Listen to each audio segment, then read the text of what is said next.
director, Calum, who just fucking killed it on our screen. Melted Burrito screen right here. And Alex, where are you?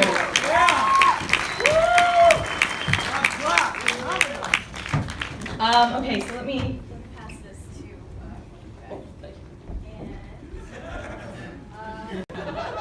So, congratulations. Thank you.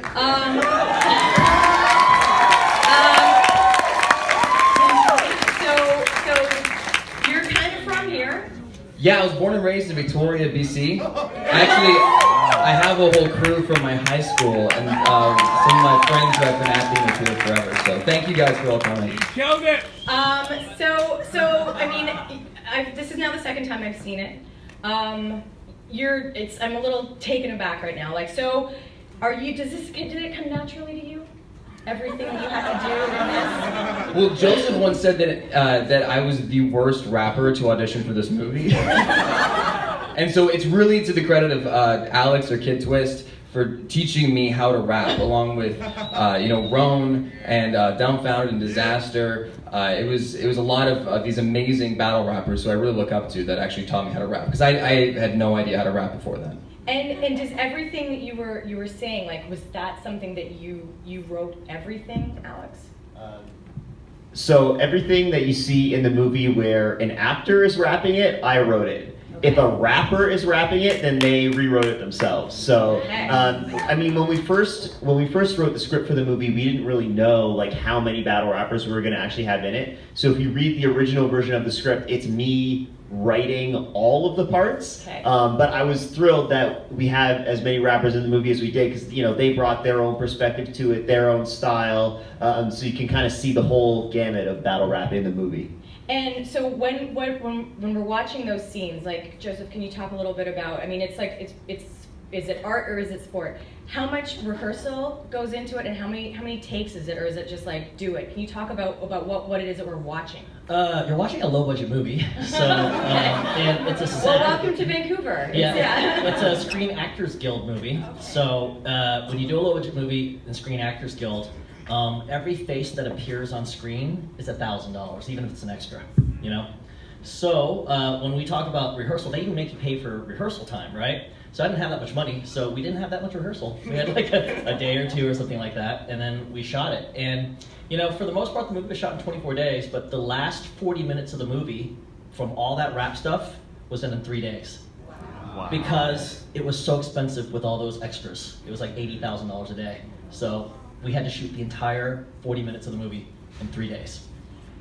Okay, so that's mind-boggling. And so for you, like, you're saying you had to sort of rehearse it. Like, what was that process of training like for you to do this? Well, the first thing I did is I watched every battle rap I could see online, and I think King of the Dot's here, and I am a huge fan. I'm a huge fan of the league. I think I've seen almost every single battle. Probably not. There's a lot. I did watch a lot though, going into it. And it was just us Skyping. I was actually in Montreal filming for the first 3 weeks before we started filming the movie. I flew back like the night before our first rehearsal, and we started shooting 2 days later. So we were doing a lot of Skype rehearsals, and Disaster as well. I would Skype him, and he would go over his stuff with me, and we just worked on it a lot. And the coolest part is that real battle rappers were actors in the movie. So it's almost like doing like a World War II movie, but like the real soldiers are there with you playing the other soldiers. So it was really easy to get in the moment because they're such amazing artists that they also are amazing actors as well. So it was a privilege to work with them. Well, you did an amazing job. Amazing job, right? Yeah.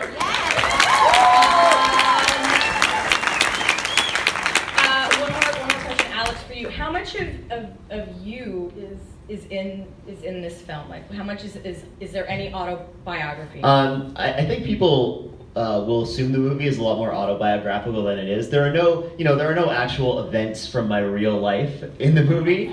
None of that really happened to me, but it's obviously based on me being who I am in the battle scene and kind of coming from this academic white liberal world, and seeing the extreme contrast between that and when I go to a rap event. And it's actually something that, I have to give Joseph like a ton of credit, because that was what he was interested in when we started talking. To me, it just seems natural because I do it all the time and I've been doing it for years. But for him, he was like, what the fuck? Like, you're this extremely like polite Canadian who loves to throw in words that I learned in my undergraduate degree because that's all it's worth. And yet I go and say the most foul things anyone can possibly come up with in rap battles. So, he was just fascinated with that contrast, and I think we ended up making a great movie around it. Yeah, you did. A very good movie. Joseph, another question for you. This movie is, the last 40 minutes of it are relentless, and I know that one of the topics of conversation about the film is about the content and cutting things. Was there anything that was sacred that you're like, oh, we can't do that? Like, it can't be in there. Like, or is there any, like, did you go as far as you wanted to go? No, the funny thing is that when Alex wrote the first draft of the last act, I thought he was too nice. So I asked him to get meaner on both sides of it, from both Ben Grimm and Adam. And that's when we constructed the disease and went for it. And I don't think Alex actually wanted to write this, but I forced him to. Yeah, I remember we were driving through the Hollywood Hills one day after filming, and we were having a discussion, and someone said to you, like, sometimes I question, whether you have a soul. And you were like, come on, I'm the nicest guy ever, which you totally are. But then you thought about it for a second, and you're like, well, I also had to push my battle rapper screenwriter to write a meaner movie, so there may be something there. One thing, before we turn it over and bring the King of the Dot guys on, I did want to ask another question, which people, when I saw it in Austin, were also asking about. Obviously, it says, Eminem is involved. So what was his level of involvement? Can you talk a little bit about what that means and what that looks like? Because we kind of want to know. Okay, so I think I can give you guys a good perspective on this. Joseph is an incredibly strategic thinker. As you guys may know, he's worked with Eminem on many music videos before. So Eminem officially came on board after we had finished shooting everything. But, he still won't tell me this, but I have this suspicion that he may have been showing some drafts of the screenplay to Eminem, because there's certain bits of feedback I would get, on specific lines in the battles and stuff like that. I'm like, I don't know, man, Joseph's a very talented man, but I don't know if he's a rapper. This is very specific feedback. I have my suspicions. Did that kind of freak you out a little bit, that it was maybe going to Eminem and you were getting the feedback? I try not to think about things, you know what I mean?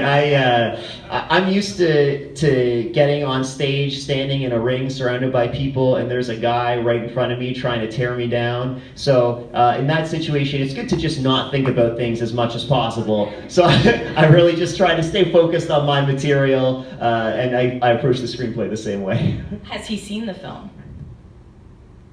He has definitely seen the film, yeah. What did he, can you, what was the reaction there? He told me that if he ever had to show his daughter what it's like to be a battle rapper, he would show this film. Wow. Wow, there's your quote right there, Joseph. Just use that. That'll sell the movie right there. No problem. Okay, well let's bring it up. Lars, where are you? There he is. Come on out. Yeah. Let's get it going. How's it going, everyone? My name's LaSparka. My catchphrase is giving hugs and spreading love. We have like one of the most amazing local scenes for battle rap in the fucking world.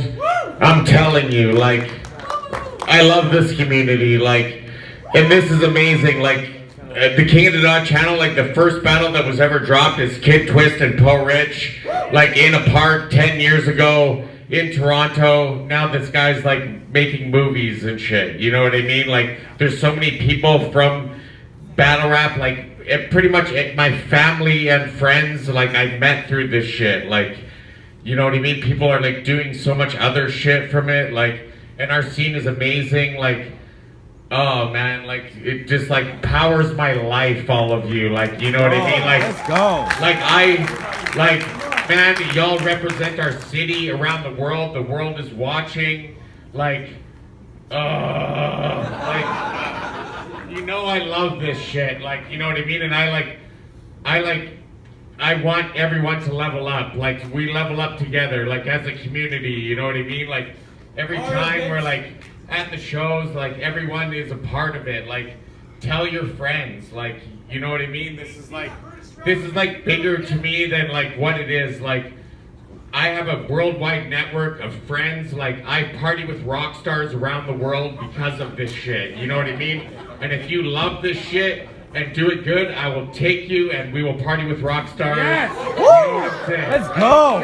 Fuck that shit. And listen, like, I have a huge team to thank. Like Willie, Cope, like Dave Daly, like Hip Hop Vancouver, like Verena, like everyone that has worked and built this. Like, Sunreal hosted the first battles, Emotions, Manic, like, you know what I mean? I took over and I'm carrying the torch, and like this shit is getting bigger. Like, movies are fucking with us, Eminem fucks with us, Drake fucks with us, like the biggest artists in the world, you know what I mean? And like, because the world cannot deny the talent of these fucking people. Fact. Let's go. Fuck that shit.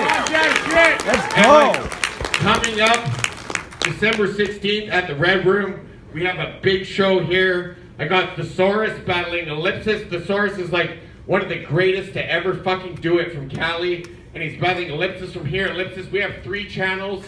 It starts PY, Ground Zero, and the main channel. And Ellipsis started on Prove Yourself. Went to Ground Zero, and now he's like battling the best rappers in the world, representing our city. Like, that's our main event. If you've never been to a live show, like, please come out. Please, like, it makes our city look better. Like, I want our piece, you know what I mean? For like I want the world to notice. I want them all to come here and want to, like, Vancouver's one of the best places, one of the best communities. Like, we love and take care of your people. Like, our city's fucking amazing. Like, I hope to see you there. And we got Coke and Essel. Like, we love two you, Cali LaSparka. guys. Like, you know what I mean? We love the West. It's going to be amazing. Please come out December 16th at the Red Room. We start at 5. It goes to like 11 o'clock.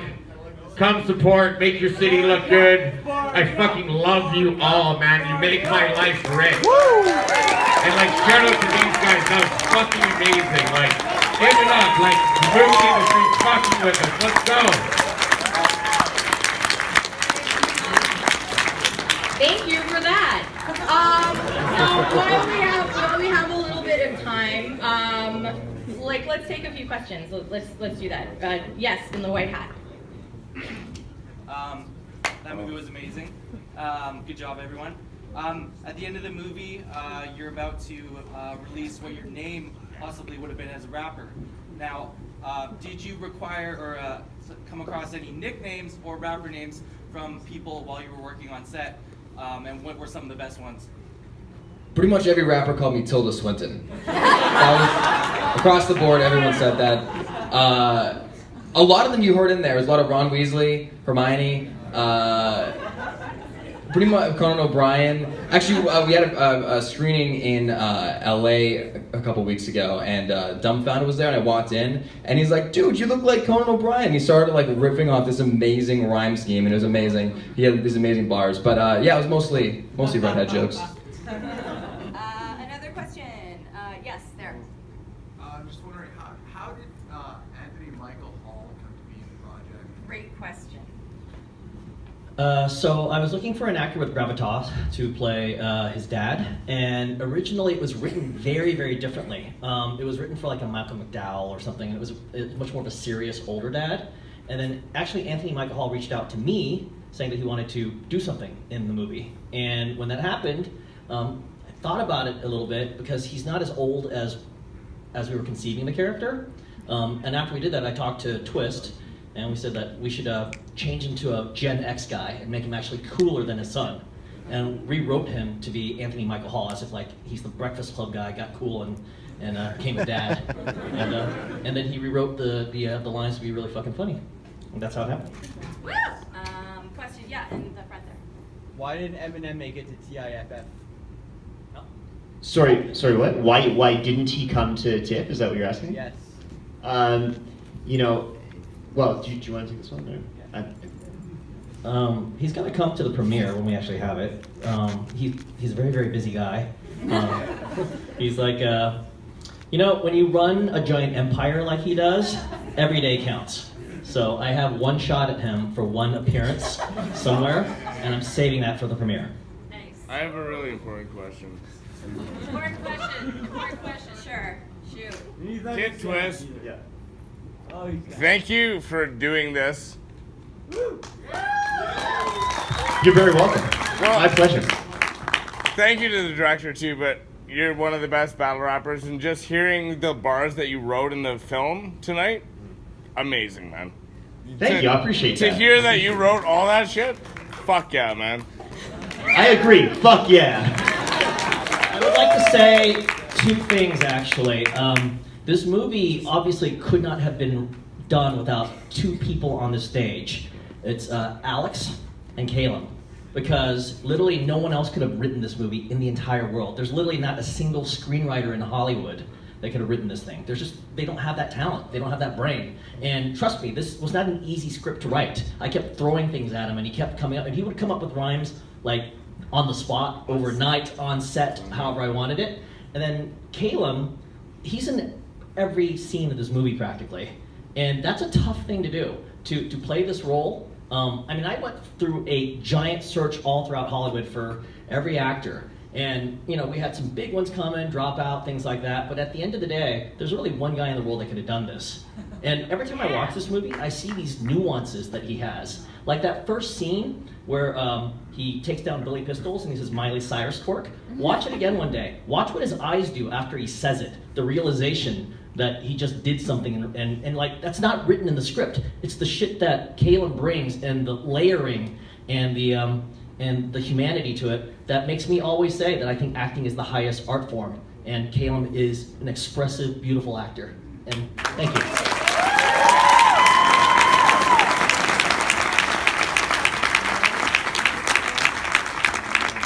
Well, I should say that I have to thank Joseph for giving me a shot at doing this role, because just for one reason, the only thing he knew I did before this was a Disney Channel sitcom, and so for him to think, oh yeah, you could do a battle rapper, I'm very grateful that you did. So thank you so much, Joseph. It means a lot.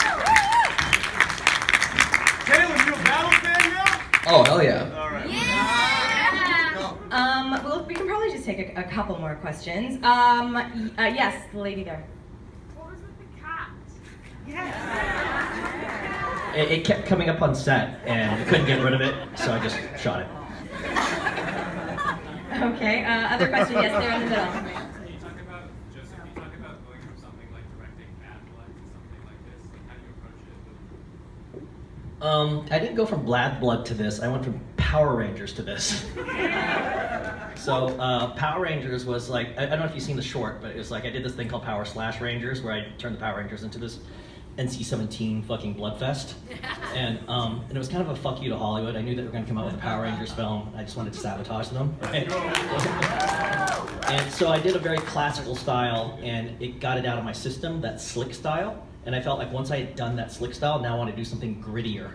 And so it allowed me to do Bodied, which is a much grittier style, because I feel like I had gotten it. I don't think if I had gotten Power Rangers out, my ego would have allowed me to do the sort of like handheld bullshit that I done.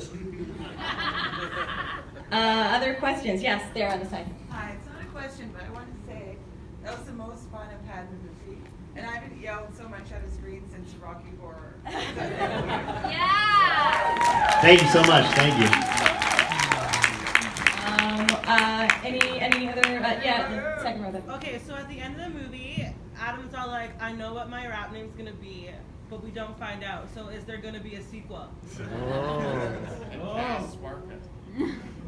That's really up to the man Joseph Kahn right here. I think it's also up to whether we can get Disaster to a place where he doesn't self-explode before doing a sequel. Shout out to Disaster, I love that guy. But like when I saw this in Austin, another thing that people were really talking about is the takeaway. Is Adam a good guy or is he a bad guy? Like we didn't really know how to feel about him, and I'm wondering as you were writing that character and Calum, as you were playing him, like what were maybe your feelings towards that? Because there seems to be a change. You go first. Go take it. Okay. Yeah, I think the actor should go first. You know Adam way better than me at this point. No, I do not think he is a good guy. He has a lot of issues, and you see that through the movie. So that's a tribute to these filmmakers. They're willing to make like the lead character not necessarily a hero. And actually, I think in many ways, Ben Grimm's in some ways the hero in the movie, and Adam is definitely not. Yeah, it's interesting. I mean, we talked about Joseph kind of pushing me to make the script meaner at certain points. And I think that's also a reflection of like, you know, obviously a lot of myself is in the Adam character. So I kept wanting to make him likable at points, but it just like this would not be a good story if Adam turned out to be likable. Because, you know, what we talked about in the beginning of making this too is we wanted to find where is that line? I mean, battle rap is the thing where you can literally say anything to each other, but we wanted to see, can we find the line of where it's just not cool anymore? And we did find it, so to make him likable after that was just impossible. I think there's also a meta message here in that rap itself, the greatest rappers in history aren't necessarily good guys. You know, it's always interesting to me that people love Tupac, but he raped a girl. You know what I'm saying? Like he was convicted. You know, he shot. Like a lot of rappers shoot at people. They've had weird lives. Rap is not about heroes. Sometimes the hero is the villain and the villain is the hero. So that's just truthful. Yeah, Eminem, like he was a villain. He rapped about killing his girlfriend. So we're just being truthful to the art, you know? Rap is not about heroes. Rap is about, I don't know what the fuck it's about, but it's like, about heroes. I think that's a really legitimate point. I think it's something that we, especially it seems like in the last few weeks, we are having this conversation about art versus artist, and what does that mean? And certainly here, we exhibit films. And it's some of these people that make films, there's what we think about them maybe, and what actually happens. So what you're talking about, I think, sort of is now playing out in other areas of art. Well, there's a theory that I have in my head that I think film is a reflection of how you perceive life, right? And for the most part, like film is a very young art form. It's only about 120 years old, right? So there's all these rules that Hollywood came up with about happy endings and things like that because the world had a certain perspective, right? The modern world today is brutal. 9/11 happened, you know? Trump got elected, you know? The good guys don't always win. And I think, and I remember like being a kid, being so far removed from Vietnam and so far removed from the Korean War and World War II, that the idea of a U.S. soldier ever dying was a shocking thing. When Somalia happened, when they made that movie Black Hawk Down, and they showed the picture of the U.S. soldier being dragged through the dirt, it was incredibly shocking to me. I've never seen anything like that. Today, that happens every other day. You know, people, like soldiers die, we don't even know about it anymore. So now we have a new reality where we don't think that a happy ending will happen. And so I think that the shift will be that if we're trying to make real stories, they don't have to have happy endings anymore. What we have to do is explore these things. We have to find meaning, not necessarily happiness. Okay, and just because I'm here and you're here, and I'm going to ask you this question. That's a really interesting answer. Like, I want to and I respect your position as an artist, as someone who creates something and then puts it out in the world, and then we all kind of take it. So tell me, can we screen Rosemary's Baby? Can we screen all of those things? Like we have this conversation at work all the time, and it's happening more and more, where these things, art, which is out in the world, this is what you just talked about. Can we access it, and what does it mean if we do or shouldn't we? I mean, I'm trying to understand your question. Yeah. But I think what you're saying is Polanski in terms of like is the filmmaker or the artist yes. like their personal behavior going to affect the way that the actual art is? And what if? And can we still take it knowing that Tupac did that? Can we still enjoy it? I think that you might have to look at it like. I think you might have to. I don't know. That's a very good question. I've never been asked that.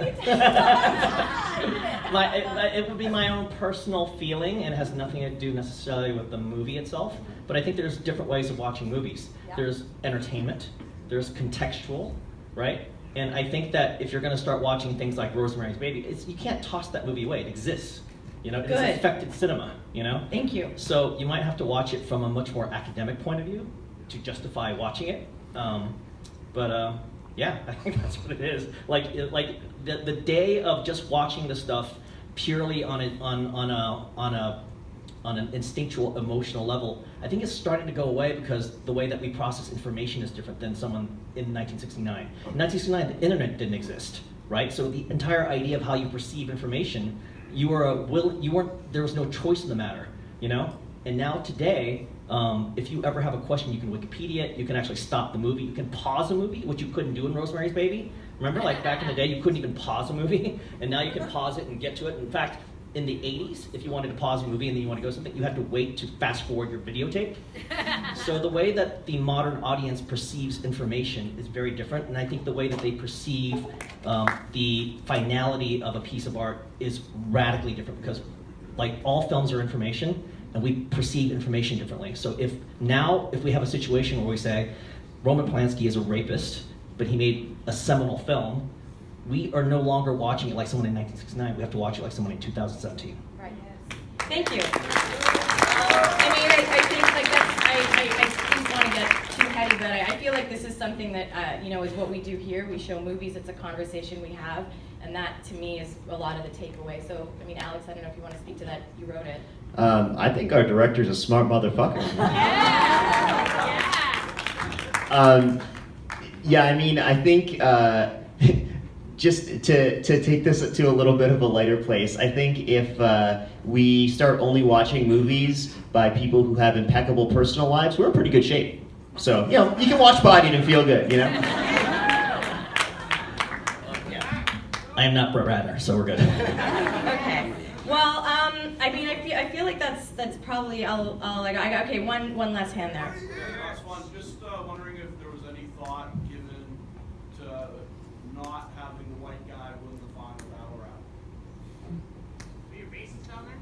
Yeah. Okay, so no, and I'll tell you why. Because the film has always been about Eminem. about the story of a white guy winning a battle rap, but losing. Okay, and there's a couple things that we addressed doing that. The first thing is you see how he beat Ben Grimm, and do you know why I cast Disaster in it? And I asked for Disaster. Number one, he is a villain. He's a fucking dick. Okay.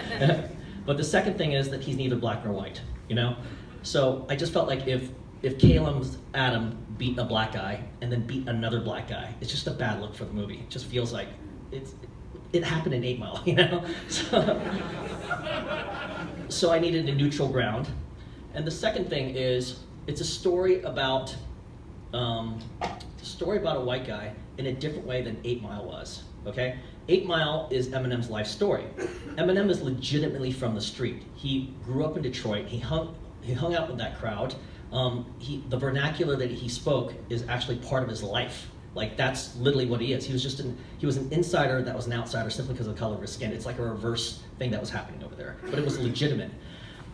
Now, if you look at Adam like looks like, and this is the criticism I knew was going to come in. They go, oh shit, another movie where a white guy beats a black guy. It's like they're doing Eminem again. But the reality is we're doing a completely different story because it's a completely different person. Like, Adam is not Eminem. Adam, his father is a literary critic. In fact, the best literary critic in the country. He goes to Berkeley, like one of the most expensive Ivy League colleges in the world. Like when Adam does his first rap and he comes up with this stuff, he says, you know, I do beat poetry. Well, the reality is Adam truly a genius? Or is he operating on a different level than all the like brown kids in this stuff? Because remember, these brown kids, when they're rapping, they don't have the education that he had, right? They learned all their vernacular on the street, all the poetry. You know, someone like, Kid Twist, went to a very prestigious college. You know, Twist is weaponized You know, the reality is when Twist goes in there, and I saw this is why I reached out to him. Like he's weaponized on a different level. He had obviously studied the poetry. He knew iambic pentameter. You know, like he just knew everything, right? So when Adam goes in there and starts debating and fighting these kids, he's kind of more weaponized than these kids, right? These kids only know how to rap amongst themselves. Adam has the history of all of literature, the entire dictionary. You know, like he has an arsenal of weapons going in there that can just demolish everybody. And if you watch what ends up happening, you know, the reason why you say my name is at the end is because he's trying to find himself. Look what happens to him. Like in the beginning, he goes in there and he just demolishes everybody. But by the end of it, he loses his girlfriend, he loses his life, he loses his money, he loses his father, he loses his life, he gets out of school. When he's sitting on that bench at the end of the day, he is nobody, right? He is as low as you can be. And only then does he know what it feels like to be Eminem in the beginning of 8 Mile. Wow. Also, so the sequel's going to be about redemption. It's about the comeback. I do want to wrap it up, but I mean, do you guys have anything else that you want to add? I mean, we're so blown away. I'm just so happy that it's here. I'm happy that you guys came to come and see it, and that you got to show it to everybody here on your team. The only thing I want to say is I'm so proud to be from BC, and I'm so proud to be a part. Yeah, and I'm so proud to be part of the BC film industry as well. Some of the greatest storytellers I know are from here, and I'm so proud to be a BC actor. So, give it up to BC. And I just want to add one thing. I just want to say a big thanks to this lady here, Rachel Fox. You don't even know how much work this woman did for this festival, Rio Grind. She lives and breathes her passion, and it's an honor to work with her. This woman is very talented and so hardworking, and I'm so grateful that the Rio has her. So let's do a round of applause for Rachel! That was very kind. I did go to that concert. Anything else, Alex? Final words. We're so happy. I've never done this in Vancouver before, so is it okay if I say my name one time? Yeah. Kid Fuck Twist. Thank you very much. Joseph, anything else to say? Yeah. Thank you for coming, and thank you for watching this movie, and thank you for liking it. It's a great honor. And we are going to get to see it. Like, people are going to be able to see it again at some point, right? Yeah, working on that. Okay. Well, we're crossing our fingers. Everybody, like, if you love it, tweet it, love it, like, make it in the world, and let's all see it. And thank you guys for making a movie that people can watch and talk about and think about. So congratulations.